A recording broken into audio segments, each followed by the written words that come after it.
Good evening. Once again, I'd like to welcome all of you to The Midnight Man with Jaden Zander. And tonight, it's going to be something special. It's going to be different because we are on a break after we have completed season 2 of The Midnight Man with Jaden Zander. Well, tonight, what we will be doing is that we will be doing a tribute video podcast of Sightings, the TV documentary which runs from 1991 all the way to season 5, which ended in 1998. Well, it started off with season 1 in 1991, and a lot of encounters were featured in that documentary. And it was hosted by Tim White, and of course, not only that, because we are also paying tribute to world-renowned psychic Peter James. Peter James has been a guest on Sightings a couple of times, and two of his prominent investigations was when he did an investigation into the paranormal at Alcatraz, and one during the Ghostwriter episode. Alright, the Alcatraz episode runs on the 27th of November 1992, and the Ghostwriter episode runs on the 2nd of May 1993. So, without further ado, let us go to our tribute of Sightings and the late psychic Peter James.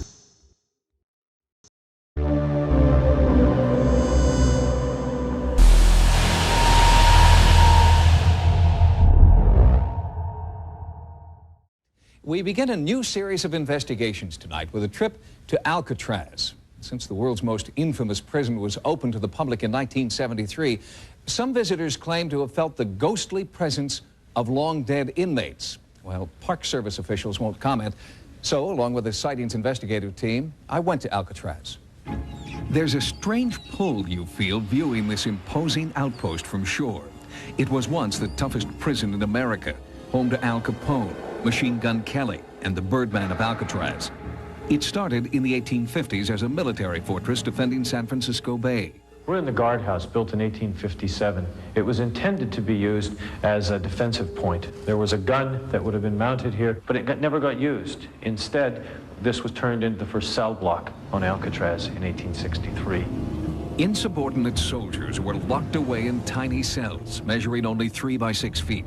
They were beaten, chained to the walls, and forced to endure hard labor on the rock. Alcatraz boomed, and by 1909, the cell house that dominates the top of the island had been built for the incarceration of military prisoners. Alcatraz remained a barbaric military prison until the 1930s, when social upheaval reached a peak and mobsters ruled the big city streets. The Justice Department requested that the military surrender the island, and Alcatraz was transformed into a maximum security prison, the last stop for America's most hardened criminals. The monsters of society were stored here until 1963, when the prison closed. Alcatraz was opened to the public in 1973 and attracts 4,000 tourists a day. There are reports that Alcatraz is haunted.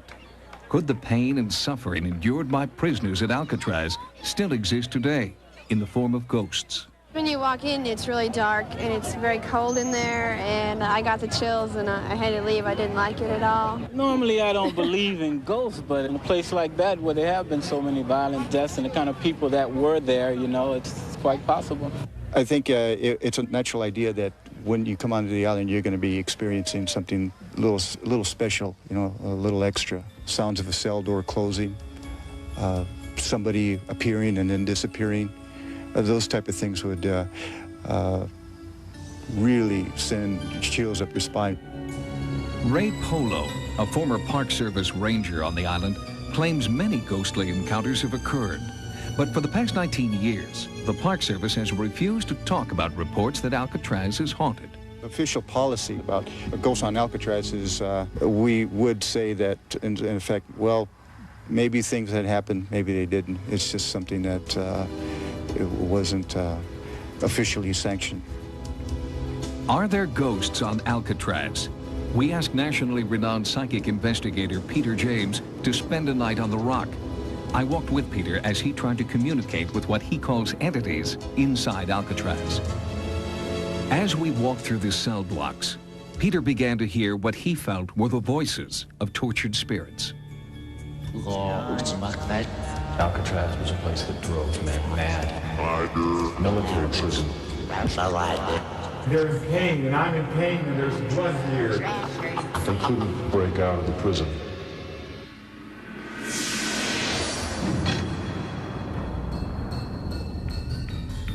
Like a psychic bloodhound, Peter was drawn to out-of-the-way places around the island. I know little or nothing about Alcatraz other than what I learned here during the past 2 days that I've been here. And my feelings are strongly that there is an energy here unlike any other that I've ever experienced. Peter claimed to have little knowledge of the history of Alcatraz.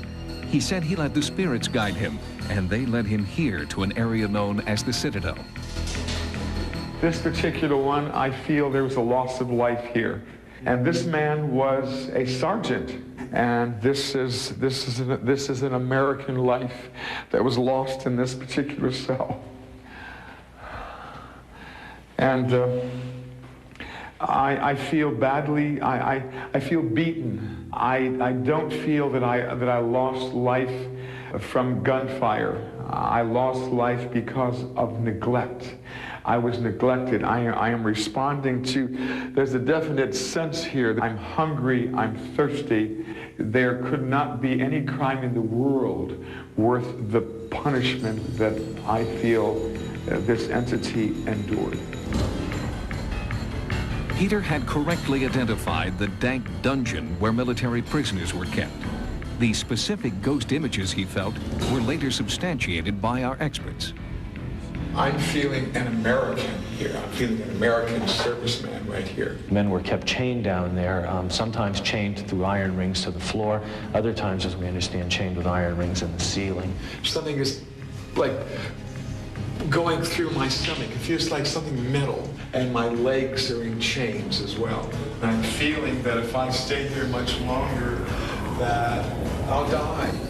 Peter's feelings of death and torment followed us through the night. At daybreak, we replayed Peter's observations for our experts, like ex-guard Al Bloomquist. And after each of Peter's encounters, our experts confirmed the accuracy of his psychic visions. Forced to comply with these orders that I'm being given, and I feel like I'm being trapped here in this particular area. We were told there's trouble on the rock. On May the 2nd, 1946, 6 inmates with other lesser accomplices decided to blast their way out of the prison. I feel like I'm being thrown into this cell, and I'm being thrown into that cell. During that time, they gathered up 9 officers, put them inside of cells to be used as hostages. Who are the people in here? 4 or 5? Are they prisoners? No, I am a person of authority. I feel like I should be on the other side of this, of the bars, but I'm here against my will. I am here by, I am placed here by force, and at the point of a gun. Who's holding it? Who's shooting? I feel that Joseph is involved here. Joseph Kretzer, he was one of the toughest of the bunch. He was really a mean dog. What does Joseph have to do with this? Joseph is keeping me captive here. Joseph is placing me here against my will. Where's Joseph? Joe Kretzer took the .45 automatic and started shooting these officers, innocent officers inside the cell. I'm sensing that I, Bill or William, lost his life here. Only one?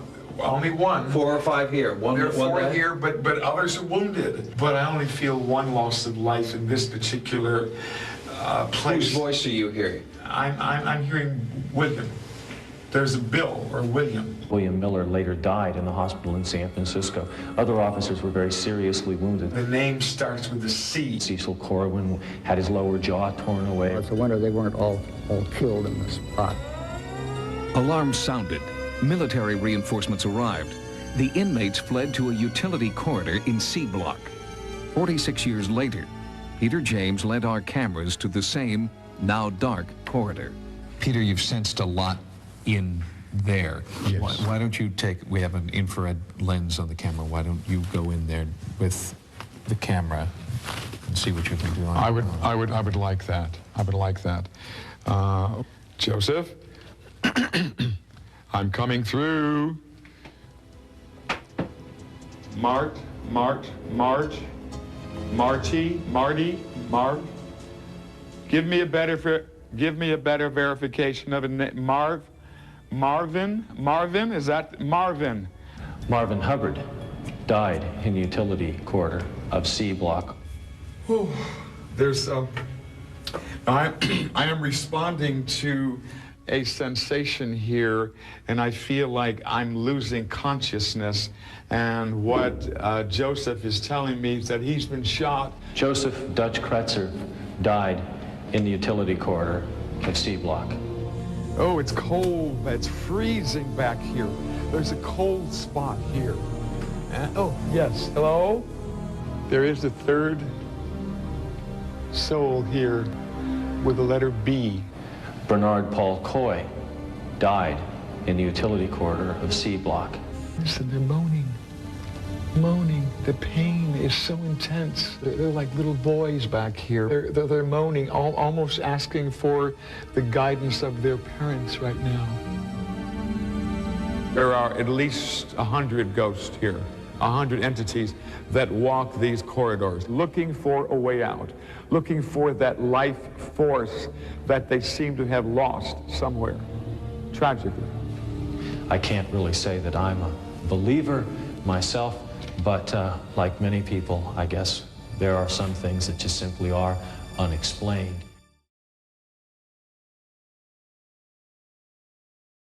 Expressed are not the only possible interpretation. The viewer is invited to make a judgment based on all available information. Tonight, a Sightings exclusive. Never have I come across anything like this before. A viewer captures eerie images and bizarre messages on Polaroid film. Is it an entity communicating from beyond? And we asked him his name, and he answered. Our special investigation reveals startling evidence that baffles photographic experts and psychics alike.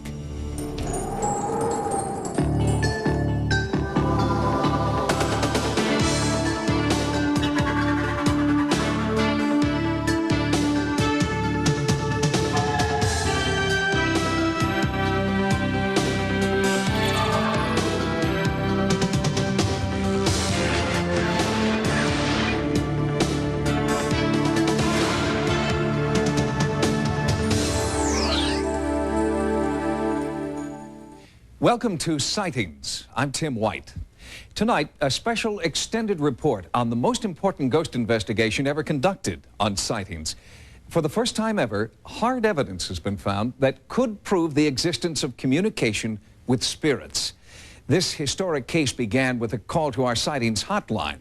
A viewer contacted us to say that he had captured ghostly communication on Polaroid instant film. These are the pictures that have astonished researchers and left photographic experts baffled. They contain messages and images that seem to indicate communication with spirits. At first, the photographs frightened me. You snap one of these things, and when you start asking questions, it starts answering. I don't know how to explain how bizarre that feels.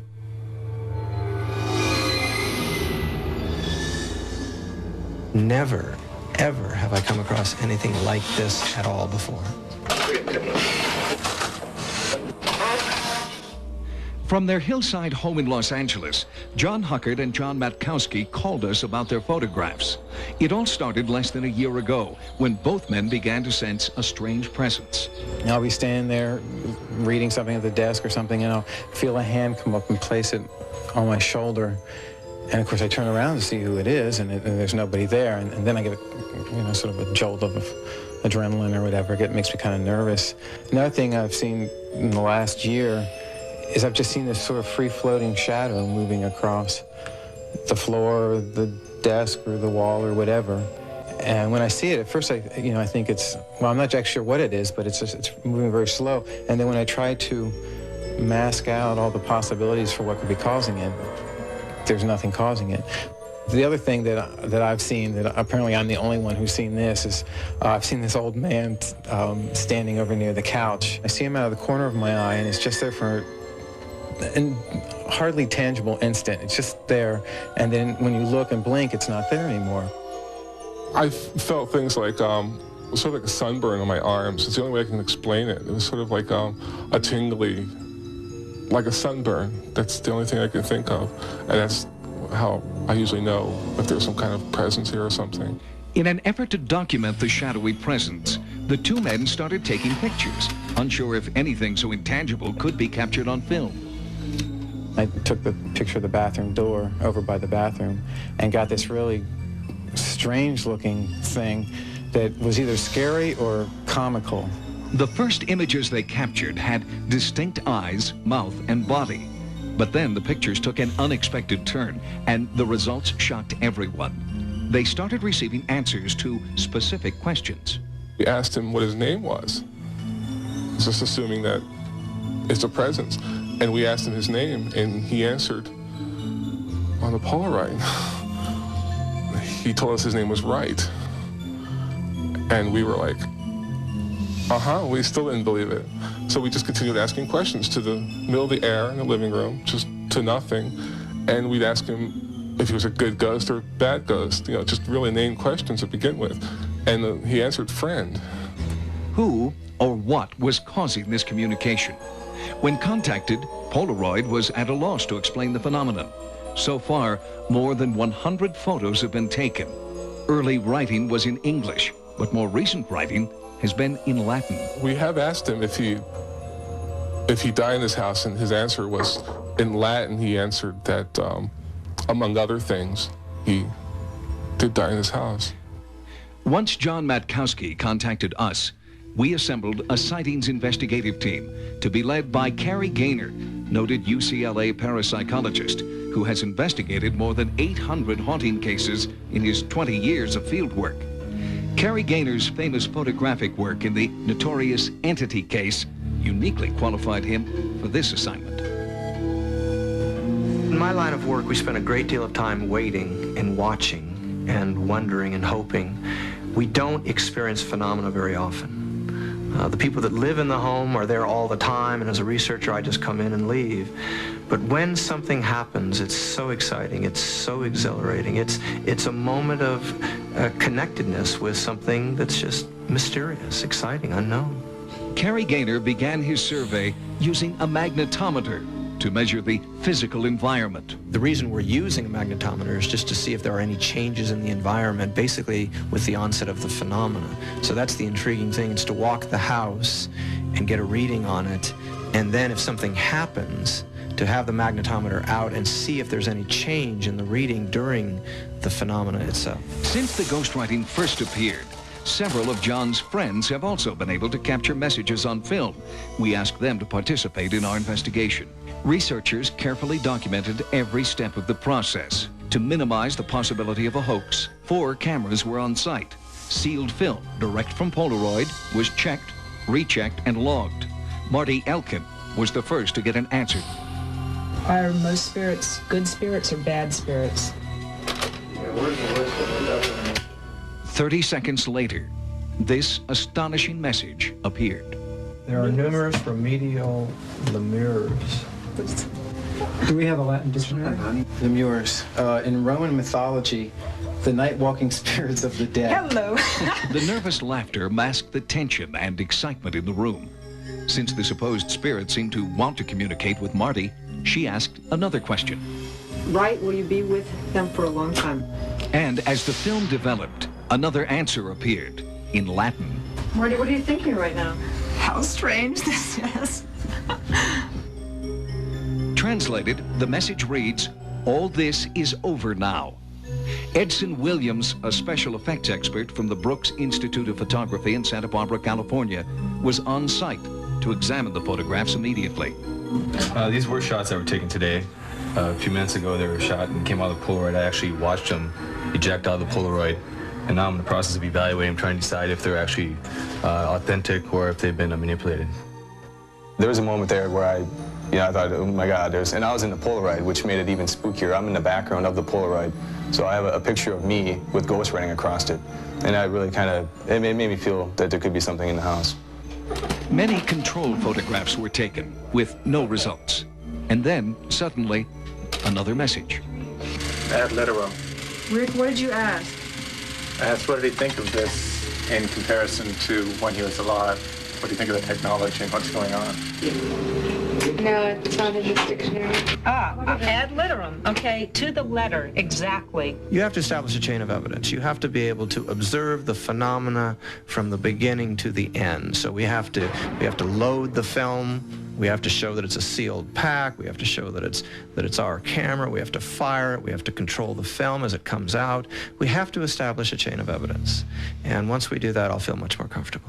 When we return, our night-long investigation continues with more startling images and eerie messages. Then, our photo expert analyzes the pictures and tries to duplicate them. And later, a paranormal investigator attempts psychic contact with the ghostwriter. Hard evidence is the ultimate goal for every ghost investigator. And the instant photographs in this case might be just the kind of proof investigators have been searching for since the earliest days of photography. Early camera technology was crude, and hoaxes were commonplace. But with the publication of the famous Lincoln photograph, spirit photography began to be taken seriously. Significantly, virtually every example of ghosts on film has been exposed as fraudulent. Only now has Sightings been able to document what appears to be ghostly images on film in real time, with witnesses present. Here you will see, without editing, the ghostwriting phenomenon on film.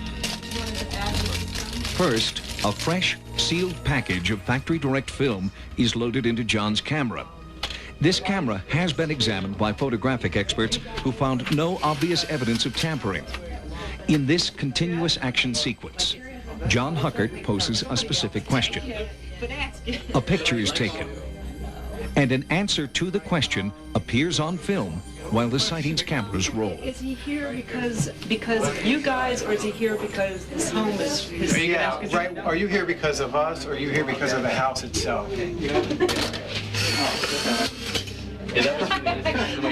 Start doing this, Jesus. Yeah, I don't know. Hold it up. Thank you. Do you know where the pepper went? The little pepper? 45 seconds later, writing appears on the photograph. What does it say? Genius loci. Oh, Graham. Who asked the question? What did you ask? John asked it. The other John took it. The question for this picture was, are you here for John or the house? And the answer came out in Latin. We looked it up, and the answer is fairly intriguing. The exact translation is the guardian spirit of a man or place. Without any obvious signs of tampering, the Sightings team had to ask, could this actually be a guardian spirit communicating from the grave? Or a hoax not yet solved? The camera and the exposed film were immediately sent to the Brooks Institute of Photography. Edson Williams, who had been on site during the investigation, developed one possible explanation. I scanned in the Polaroid at a high resolution using a digital scanner. When I scanned it in, I zoomed in on the image and noticed there to be individual hair fragments in the text. I increased the contrast and sharpness and edge sharpness of the image, and the hairs became more apparent. It appears to me, under high magnification, that is some kind of fiber, more than likely cotton. In his lab, Williams demonstrated for Sightings how he believes the writing could have been created. The initial step was to shoot pulled cotton with a 4x5 camera using E6 film. The next step was to pre-expose the Polaroid film. I removed the cover sheet of the Polaroid pack and inserted the transparency with the text on it. Using a flash pack, I exposed the Polaroid with the text. I removed the transparency, I reinserted the cover sheet, and loaded the film normally. Although Williams did create writing similar to that of the alleged ghostwriter, his elaborate process took over an hour to complete. It would be difficult to recreate the same process in the house with observers. It looks like cotton, but then again. Experts at the Polaroid Corporation in Waltham, Massachusetts, were at a loss to explain the ghostwriting phenomenon. I spoke with photo expert Howard Wurzel. We have never encountered it, and we've been selling film for now 50 years to billions of customers, especially film that was even higher sensitivity than the current color film. It could be what they're saying that it is. It's a possibility that somehow there's a field that they are capturing. Physically, I don't know how they could do that. The two individuals who brought the story to our attention say they didn't manipulate the film. The Sightings people who have been there on site and watched what's happened say that they didn't manipulate the film. Does that put your skepticism at rest?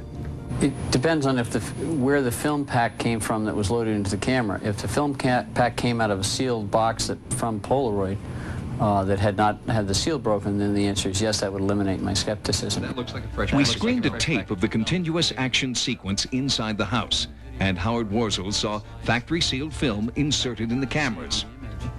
They're very accomplished if it's a hoax. If it's real, it's something I've never seen before. Just on a personal level, isn't there part of you that would really like there to be something unusual going on here? Oh, of course. I mean, that's the desire to find spirits or design things that we haven't been able to find. It would be an uncovering of a whole new world to people if it were real.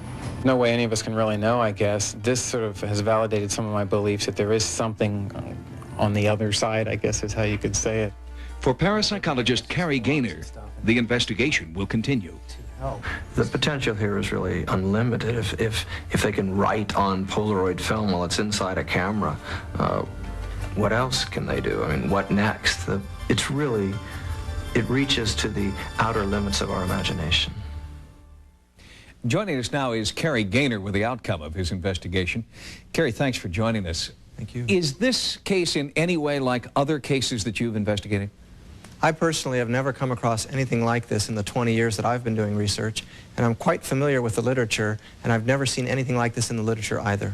Where does the investigation go from here? What more do you need to know to draw some conclusions? Well, what I would like to do is to continue to go back there and try to photograph this writing again and see if I can get it out of my camera with my film to make sure there's been no manipulation on the part of the people in the home. Is this in some way more persuasive or more puzzling for you than past so-called ghost phenomena with cameras? Well, it's very exciting because I was there when the pictures were taken and the writing came out. But because it's Polaroid film, it's very difficult to analyze it properly. There's no negative to study. It would be very interesting to get this kind of writing on film with a negative. If it's not a hoax, what does it mean? Well, there are two possibilities if it's not a hoax. One is that this is mind-to-film communication, so that it's some kind of psychokinetic process. Their mind is impacting the film itself. The other possibility is that it's some kind of spirit communication, and that, of course, is the more interesting possibility, but both of them are very exciting to me. Carrie, did the ghost writing change in any significant way over time? Well, luckily they had dated their pictures, and when we laid them in chronological order, we could see a fairly definite pattern of some kind of growth or learning. The writing, the handwriting itself seemed to improve in some way, which I found very interesting. Carrie Gaynor, thanks for your investigative work in this case. When we return, a different kind of investigation when paranormal investigator Peter James records his psychic impressions at the Ghostwriter house. Coming up next, our exclusive Sightings investigation continues when a paranormal expert attempts psychic contact with the Ghostwriter. In our search for all possible explanations for the ghostwriting phenomenon, we contacted Peter James, one of America's foremost psychics. You might remember Peter's astonishing work with sightings during our investigation at Alcatraz. Well, because of his startling communication with apparent spirits inside that haunted prison, we felt Peter could provide important insights into this case. Surprisingly, at first, he was skeptical. Peter has a long history of exploring and documenting cases of hauntings, apparitions, and spirits that are not easily explained or understood. But he also has been involved in cases he has exposed as obvious fraud. In all of my years of delving into the paranormal world, I have never seen an entity present itself in that fashion. But I will say that all things are possible, and perhaps this is something new that I have never encountered. Peter James works by reading the vibrations he claims to feel when he is in the presence of spirits. I feel that this area here is, within the bedroom, is a hot spot, or perhaps this is where the individual died in this particular area, because this is where I feel it strongest. Not only did he feel a presence, but within minutes, Peter said he was receiving several names telepathically. I received the name of Gilbert. I get, there is a John, there is a Stephen or Stephen, there is a Robert, but two most prevalent names, I say three, is Ramon, or Raymond in the bedroom, and Evelyn, who is here, and Amelia is throughout. And I am getting an essence of all three of those names vibrationally. John Huckert and John Matkowski had already researched the names of the home's previous owners. Although they had not shared this information with Peter James, he had correctly named several people on their list. Now, this is a list of the people who've owned the house since all the way back to 1848, when there wasn't even a house here. And going over the list, we see in 1911 and 1912, 3 women lived here. One of them was named Amelia. In 1941, someone named Robert was here. In 66, someone named Gilbert owned this property.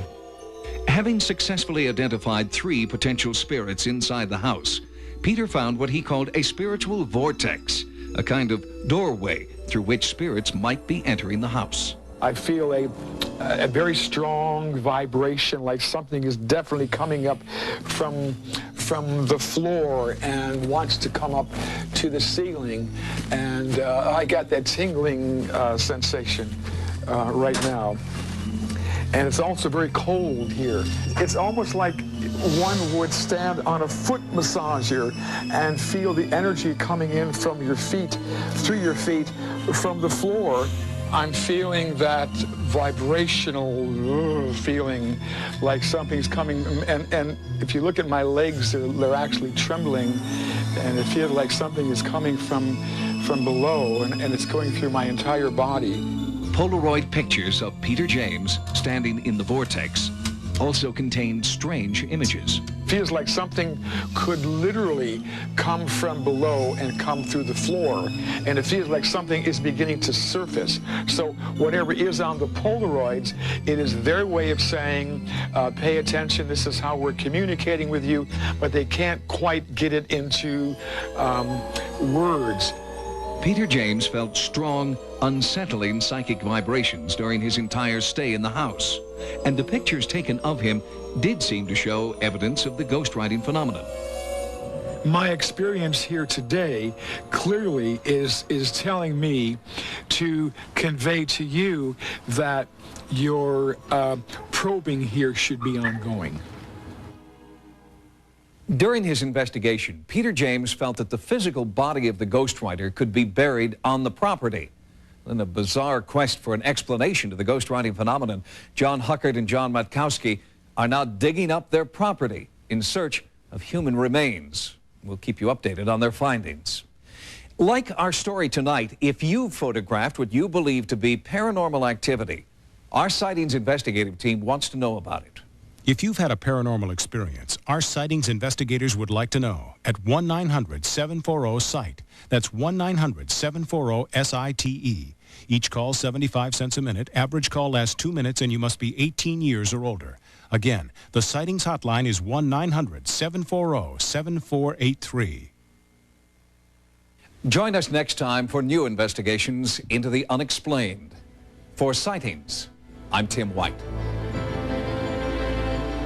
Don't go away. There's another episode of Sightings coming up next. Sunday, L.A. Law's Corbin Burnson guest stars on Rock Live. Then, if a mysterious object zips by you on the highway, no need to call Sightings. It's probably just Al Bundy cruising on his new motorcycle. Meet the new leader of the pack on an all-new Married with Children.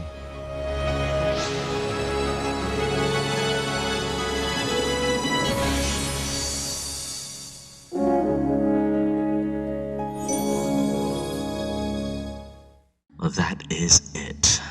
Once again, I'd like to thank all of you for joining me on tonight's episode of The Midnight Man with Jaden Zander. I do hope you enjoy the episode that we featured for our break week, and we will be coming back with season 3, which will be coming pretty soon. So I do hope that you will join us then. But do remember to like, share, subscribe, and press the bell for further notifications should we post new videos. So till we meet again, like what Tim White always say on Sightings, no mystery is closed to an open mind. Good night.